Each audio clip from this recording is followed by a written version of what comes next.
To the Point with your host, News Channel 5's Kelly Dunn.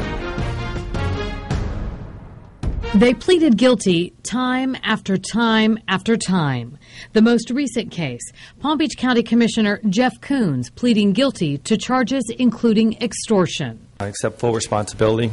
I apologize to the court, the citizens of Palm Beach County, and especially the Johnson family. Thank you very much. County Commissioner Tony Mazzalotti went to prison for profiting from land deals. County Commissioner Warren Newell served time for taking kickbacks. County Commissioner Mary McCarty is behind bars for illegally profiting from her job. In West Palm Beach, City Commissioner Ray Liberty served time for taking payoffs. And City Commissioner James Exline went to prison for tax evasion. All of those cases happened in the past 4 years, giving Palm Beach County the dubious nickname Corruption County. Welcome to the Point. Today our guests are right in the middle of the mess, charged with cleaning it up and changing the corruption climate. They are Alan Johnson, Executive Director of the Palm Beach County Commission on Ethics, Cheryl Steckler, Palm Beach County's Inspector General, and Scott Richardson, the First Assistant in the Palm Beach County State Attorney's Office. And thanks to all of you for being here today. Let's get to the point. It's really staggering when you look at the parade of public officials that have gone down in this county. How bad is political corruption in Palm Beach County? I mean, comparatively in the state. Scott, let's start with you.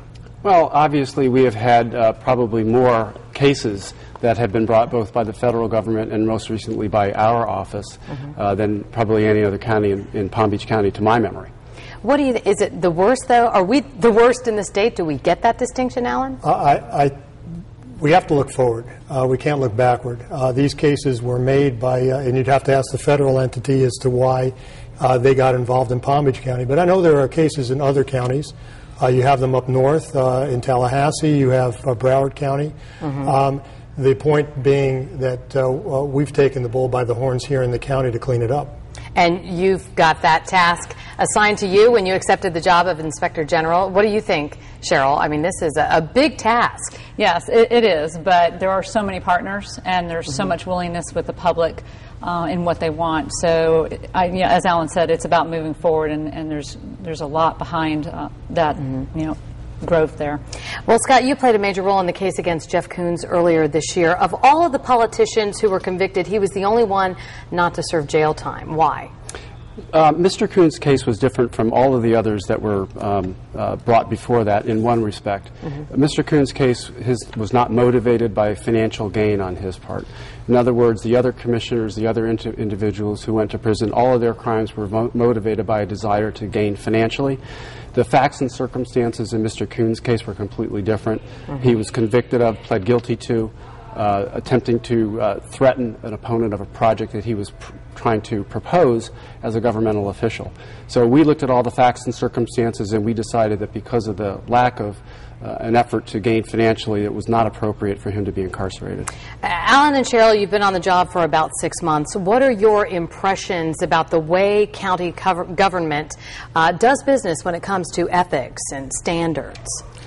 Well, I have to say that I'm very impressed with the proactive activity of the county government after the grand jury presentment of May 2009. Within 7 months, the county government had an active and a very strict code of ethics that they enacted in December of 2009.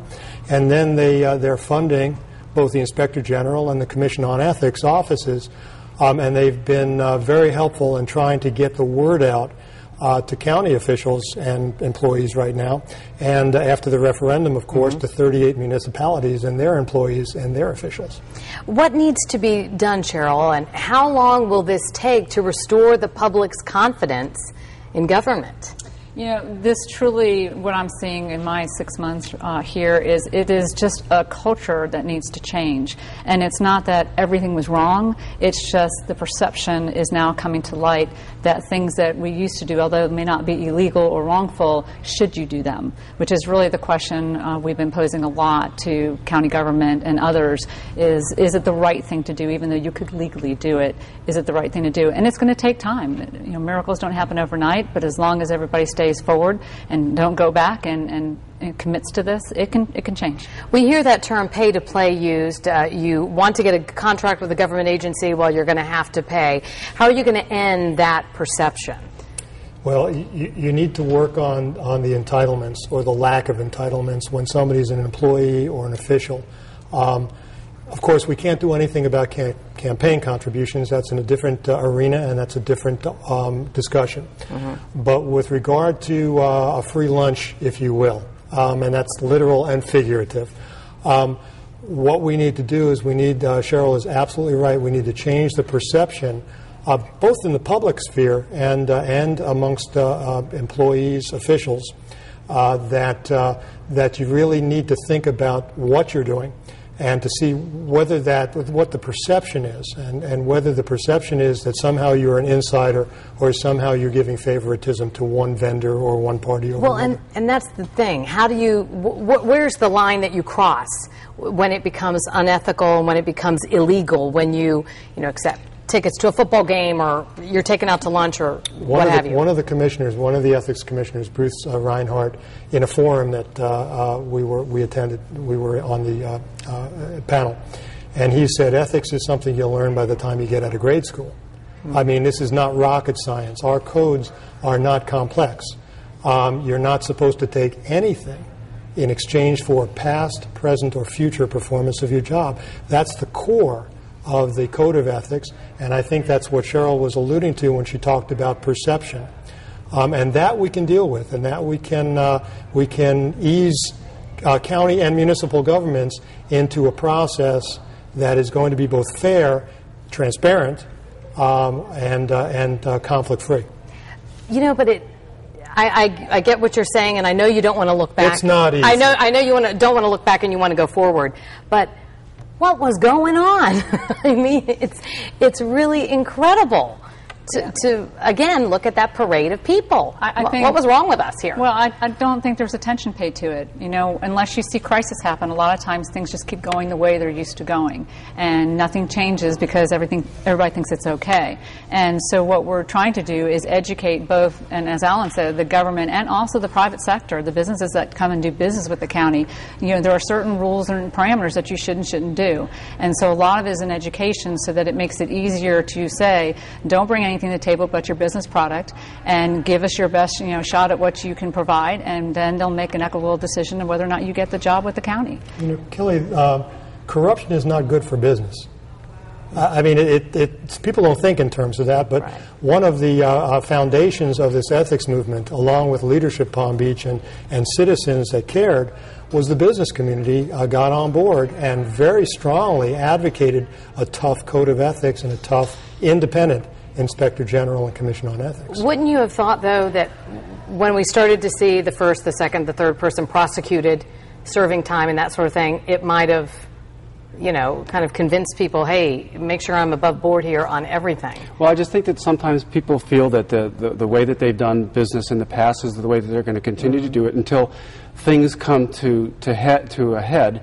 And I think that the work that Al and the Commission on Ethics and Cheryl and the Inspector General's office have done wonders in terms of trying to educate everyone, the public, the private sector, the public sector, about what is right and what is wrong. And with their help and with their referrals to our office, if matters warrant criminal prosecution, I think that there'll be more public attention paid to it, and it will lessen. Good point. Well, coming up next, what about the whistleblowers? What can you expect if you blow the whistle on fraud? Welcome back to our special program on political corruption in Palm Beach County. There is a perception that one person can't fight corruption. I'm sure our guests today disagree. So who does a whistleblower go to when it comes to a possible violation within county government? Cheryl? Our office is the main source for anyone that wants to complain. We actually have a whistleblower form on our website in addition to our regular complaint form. But we will look at each complaint and determine whether or not that individual should be granted whistleblower status, which really means at the end of the day their identity and their name never get disclosed. So that's that's how their job is protected. Yes. So if they come to you and go, hey, I know this is going on, but I can't lose my job, that whole anonymity will protect them. The granting of it will protect them, and if some chance someone did find out, then we stand behind that. So if someone wanted to retaliate, we'll be there with them because we'd granted them that protection. But what happens when you have someone that's come forward and revealed this information and you get to the trial part of it all? Are they just kept out of it all? Typically, a whistleblower at that point would provide their name, but clearly when you get to that point, any employer that would retaliate and do something would really not be a very good decision, because at the end of the day they're going to wind up paying a civil cost behind that. So typically you won't find that a whistleblower is afraid to give their identity if it's really going through a criminal proceeding. A lot of them become administrative investigations where the name's not really known, because at the end of the day it's about the allegation. What are they alleging? That's what we need to fix. We need to find out whether it's true or not the person who actually reported it. And I train management on that as well, to be very, very careful if we have a whistleblower investigation. Right. Unless you have a documented situation where a person is not performing, do not do anything during the course of this investigation. But how crucial are whistleblowers? You need people, right, that are in the trenches to speak up when they see something happening like that? Yeah, the hard part is a whistleblower you don't automatically get designation of a whistleblower. It has to reach a very high level. The statute actually uses the gross modifier. So not everyone would be designated a whistleblower, but an employee's got to make a decision whether or not it's important enough for them to say enough's enough and come forward. And another thing that people need to understand is that the Code of Ethics itself has a retaliation sanction. So in other words, you can't retaliate or you can't impede an investigation either by the Inspector General or the Commission on Ethics. Otherwise, you risk being prosecuted for a first-degree misdemeanor. So even people who come forward, in most complaints, people will come forward and swear to an affidavit of complaint. They are protected through the Code of Ethics. And in addition to that, Kelly, we do have state statutes which prohibit tampering with the witness, which we then can prosecute if it gets to that level. And Alan, you had mentioned in our last segment that voters passed the measure expanding the Ethics Commission and the Inspector General's office to cities and towns. When will all of that actually take effect, when people can start calling you? Well, that's a good question, because a lot of people are calling us now. There is a process. For example, the analogy is you have a new governor, but the governor doesn't take office till January, even though he was voted in November. This is similar. The referendum doesn't actually take effect, the referendum itself, till January 1st. And then there's a 90-day process where we have drafting committees to get the wording right, because right now the codes all apply to the county and not to municipalities and towns. So it's 90 days, and then it has to be ratified by the county commission. So my estimate would be around May 1st. That would be the date when these codes will go into effect for the municipalities. Are you able to discuss any of the calls you have been getting so far, or the general nature? How much does someone have to know in order to call you? How much information do they have to have? Well, there's a difference. The IG and the Commission on Ethics are separate offices, and we have separate mandates, if you will. So anybody with any information, I'm sure that Cheryl would be happy to hear from them, either anonymously or... So, like how small? How it small? doesn't matter. It can be very small, because we have different ways we handle the complaints, whether we give them to management to handle and we don't do anything with it as far as after management's done, or whether we think there's something there but we still let management look at it but they tell us what they did, versus opening up an investigation. So we always make sure the complaint goes somewhere, and if we don't have jurisdiction, we get it to the jurisdiction who can handle it. For example, Cheryl has referred cases to the Commission and referred cases to the State Attorney's Office. And when I go out and give an overview to different municipalities and civic groups, I even have a slide that has those 3 circles, like you used to see in math, and one circle is the Inspector General, one circle is the State Attorney, one circle is the Commission on Ethics. And these circles overlap. We could be doing investigations that are within each of our jurisdictions, but we would refer, for example, anything that was criminal to the State Attorney's Office immediately. And if it was a contractual situation or an efficiency in government, we would either do a simultaneous investigation or refer it over to the Inspector General. Because of this referendum, the cities and towns have to pick up part of the bill. for right? the Inspector General, and I'll let her address that. Right. I mean, because I know there's Commission been... on Ethics is picked up entirely by the county. By the county. So, and there's been a little bit of pushback on that, and I think some people thought, well, when people, they didn't know what they were voting for, essentially. And so now it's like, what? We have to pay for this? So what have you heard about that? And actually, not too much. And really? When you look at the dollar figures, it's basically $2,500 for every $1 million, and it's based on the contracts of the city is really where the funding will come from. So in the big scheme of things, it's not as large of a dollar figure as one would think when you put it in perspective. When you're talking about Corruption County, I think people get this figure, this thing in their head. People exactly. also don't take into consideration the restitution that somebody like the Inspector General can generate for a municipality and for the county. If there's a contract that is not delivered as per the specifications of the contract, and there's $50,000 in undelivered goods, and that's found out by the Inspector General, that $50,000 goes back to the people. That would certainly be well worth it then, that's for sure. All right, well, how difficult is it to convict someone in a public corruption case? We're going to discuss that coming up in a moment. At the beginning of today's show, we highlighted the elected officials who have been convicted of corruption in the last 4 years. What do you say to people who say those are just the ones who got caught, Scott? Because that can be the perception that, oh yeah, it's been a parade of people, but how many more must there be? Well, I can't comment on any pending investigations that are ongoing right now, but we do have a very active public integrity unit that Mr. McAuliffe instituted several months ago. We have a task force that has brought in detectives from 4 municipalities in the Sheriff's Office, and we're working full-time with those investigators and with 2 full-time attorneys working on matters that are brought to our attention. So if they're brought into us through the Inspector General's office or the Commission on Ethics or law enforcement or citizens, we fully investigate them, vet them, and decide whether or not they are prosecutable. For the layman like myself, how difficult is it to convict someone in a public corruption case, say, compared to, some other crime like a bank robbery or something like that? I don't think that you can generalize. I think really? every Okay. case is completely different. The cases that we have seen in Palm Beach County have all been people who have entered guilty pleas in both the federal court and in the state court, been guilty pleas. So there will be a time when there will be a trial, and we'll just to see how we're able to select a jury that has not been predisposed on the issue one way or the other. And Cheryl and Al, what kind of reception have you gotten from county employees when they realize that, when you explained what you're doing here and what your jobs are, what has been the reception? Well, from the perspective of the Commission on Ethics, it's been very, very positive. Many times you get employees that fear is the guiding force, and they're afraid to step forward and ask questions.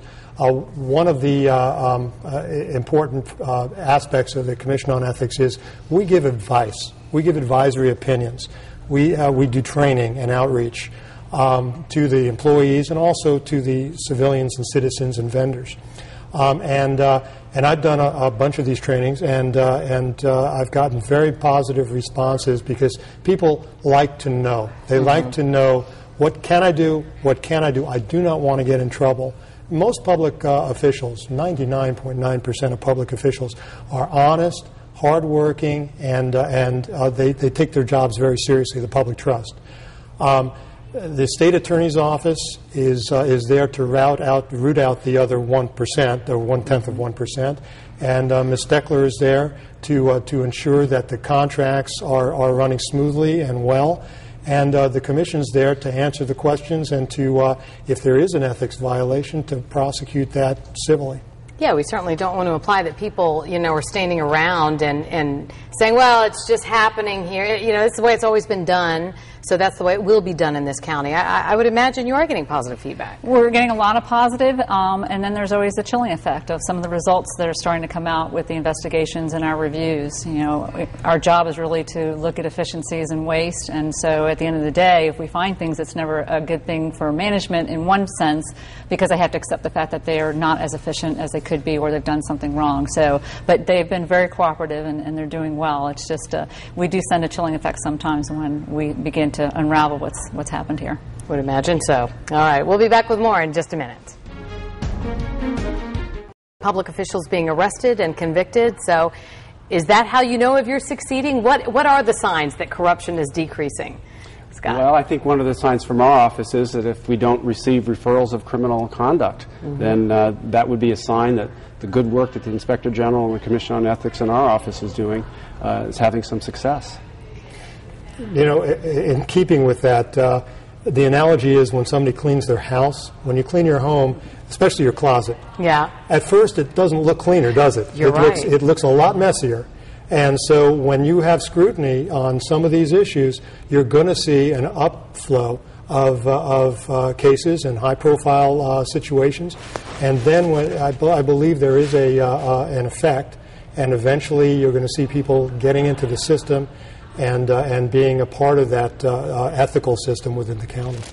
Cheryl, I think your mic fell off real quickly. I'm going to have you pick it up. And we were just saying that there is a way for the public to get information, to be involved, to know that things are working. Absolutely. Yes. Our Right? websites. We both have websites that will produce all of in Al's situation, his opinions, his advisories, their board meetings, their minutes. In my world, you'll have the audits, the investigations, everything we do will be public and on the public website for everyone to see. And I keep losing my mic. I know. That clip is a little bit loose on you. Well, just in the nick of time. We've run out of time, and we thank you very much, Alan Johnson and Cheryl Steckler and Scott Richardson, for being here today. We appreciate it and all the good work you're doing for Palm Beach County. Thank you for having us. Thank you. And thank you for watching To The Point. If you'd like to send us a comment about today's show, go to WPTV.com and click on the political link. Have a great Sunday.